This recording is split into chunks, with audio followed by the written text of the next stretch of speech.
Je m'appelle Alexandra et je suis enceinte de 8 semaines.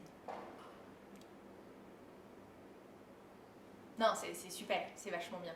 C'est un truc merveilleux, tu sens que tu vas devenir mère, que tu vis quelque chose d'assez incroyable, tu partages ça avec ton mec et tout. C'est vachement bien. Sauf que à 8 semaines, donc à 2 mois de grossesse, c'est horrible.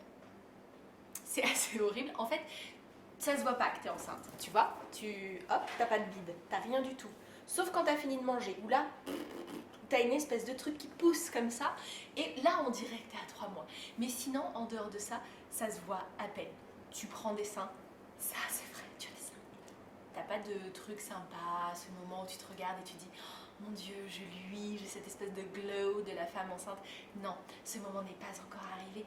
Pour l'instant, soit tu meurs de faim, soit t'as pas faim et n'importe quoi te dégoûte, tu n'as rien envie de manger, si ce n'est... Alors moi je me nourris de soupe, de crudités, de yaourt et de fruits. Non, je ne suis pas un moine bouddhiste, je suis juste une femme enceinte. Le truc horrible aussi, c'est que tu peux pas en parler. Avant 3 mois, tu as encore le risque de fausse couche, tu peux encore perdre ton bébé, donc il ne faut pas le dire à ta mère, il ne faut pas le dire à ton père, il ne faut pas le dire à tes copines.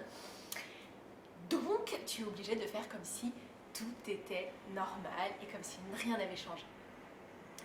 Sauf que je suis connue comme la Sue-Hélène du quartier, c'est-à-dire que j'aime bien mon petit verre de vin, j'aime bien ma coupe de champagne. Sauf que quand tu sais que tu es enceinte, tout ça tu arrêtes. Et oui. Alors t'as beau te dire, c'est pas grave, bon, après tout c'est pour le bien-être de mon bébé, et puis c'est que 9 mois, ça va vite passer. Sauf que quand tu passes ton anniversaire au Champomy, à essayer de faire semblant de boire des coupes de champagne pour pas que tes amis te soupçonnent d'avoir arrêté de boire, parce que c'est l'indice majeur. À 8 semaines, il s'est pas passé grand chose, t'as vu la sage-femme une fois, t'as fait une échographie précoce pour déterminer la date du début de ta grossesse. Alors moi c'était le 3 janvier.